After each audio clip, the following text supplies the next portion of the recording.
ప్రొద్దుటూరులో ప్రసిద్ధిగాంచిన అగస్తేశ్వరాలయంలో అక్రమాలు జరిగి అంటే 6 నెలలు అవుతున్నా కూడా ఇంతవరకు విచారణ కమిటీ ఏం జరిగిందనేది చెప్పకపోవడాన్ని భక్తులు తీవ్ర అసంతృప్తి వ్యక్తం చేస్తున్నారు. ఎందుకంటే చాలా స్పష్టంగా డిసెంబర్ 22, 2025లో జ్యువెలరీ వెరిఫికేషన్ ఆఫీసర్ తనిఖీలో చాలా స్పష్టంగా 16 గ్రాముల అమ్మవారి ఆభరణము, 253 గ్రాముల వెండి నగలతో పాటు ₹1 మాయమైనట్లు చాలా స్పష్టంగా నిజాలు బయటకు వచ్చిన తర్వాత కూడా ఇంతవరకు ఎండోమెంట్ అధికారులు దానిపైన ఎలాంటి చర్యలు చేపట్టకపోవడాన్ని బట్టి వాళ్ళు అంటే దేవాలయాల ఆస్తుల సంరక్షణ కంటే కూడా వాళ్ళ యొక్క అధికారులను కాపాడుకోవడానికి ప్రయత్నం చేస్తున్నట్లు చాలా స్పష్టంగా అర్థమవుతుంది. ఎందుకంటే ఎవరినైతే విచారణాధికారులుగా వాళ్ళు నియమించారో వాళ్ళందరూ కూడా, ఎందుకంటే శంకర్ బాలాజీ ఈ రోజు జిల్లా ఎండోమెంట్ అధికారి, అసిస్టెంట్ కమిషనర్, కానీ విచారణ అధికారులుగా వేసిన వాళ్ళందరూ కూడా టెంపుల్ ఇన్స్పెక్టర్లను వేశారు. అంటే ఎక్కడైనా సరే విచారణ అధికారులు అనే వాళ్ళు పై అధికారులుగా ఉండాలి, అప్పుడు మాత్రమే విచారణ సక్రమంగా జరుగుతుంది. కానీ ఆయన కంటే కింద అధికారులు వేసినప్పుడు ఏ విధంగా చేస్తారు అంటే, వాస్తవానికి శంకర్ బాలాజీ సహజంగానే చాలా మంది అంటే అధికారులు గాని తమ డిపార్ట్మెంట్ లో వాళ్ళని ప్రభావితం చేస్తున్నాడనే ఆరోపణలు ఉన్నాయి. సో అలాంటి సందర్భంలో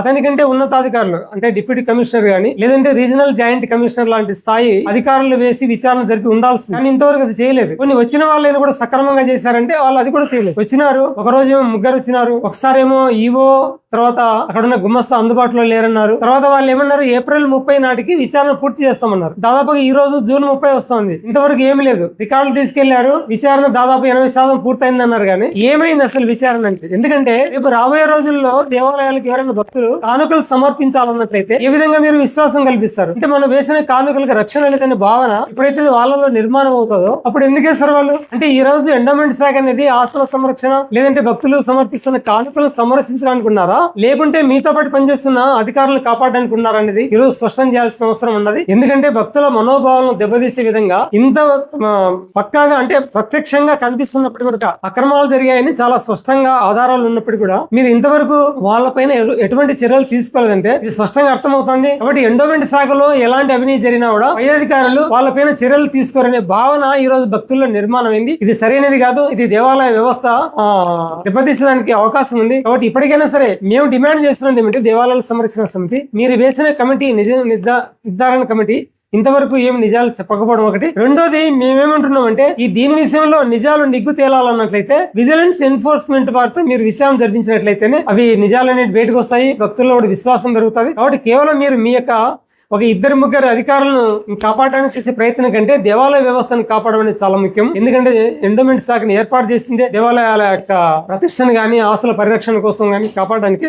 ఎందుకంటే ఈ మధ్యనే ఎండోమెంట్ మినిస్టర్ గారు కూడా చెప్పారు, సనాతన ధర్మాన్ని లేని దేవాలయాల పరిరక్షణ కోసం ఎండోమెంట్ శాఖ పనిచేస్తుందని. మరి ఎక్కడ పనిచేస్తుంది?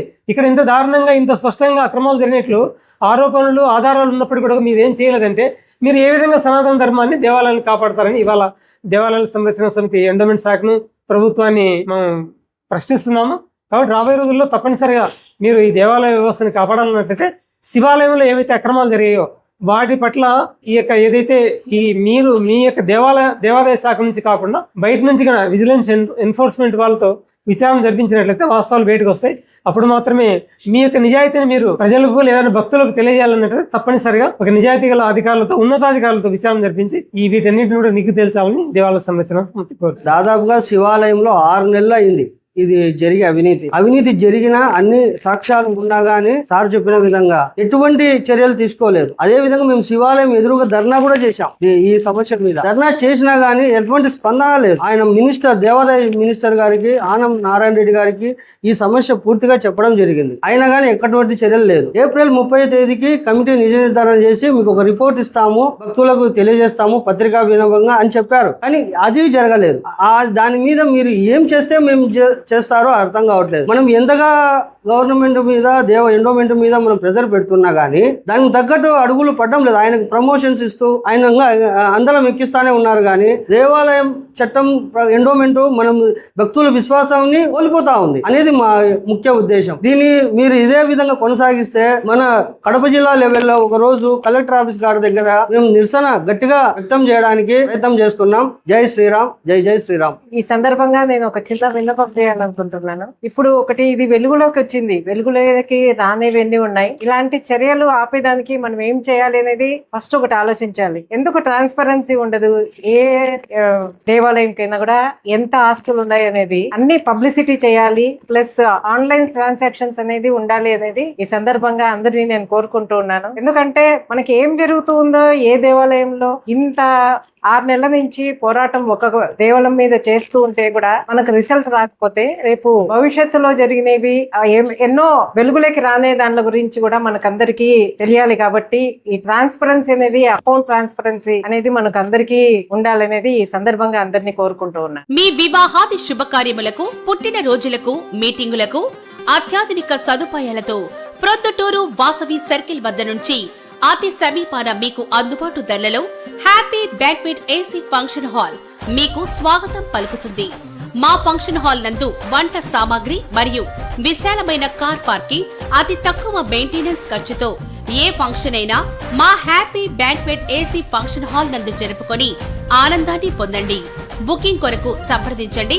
మా సెల్ నంబర్ 9100600238 7799 000211.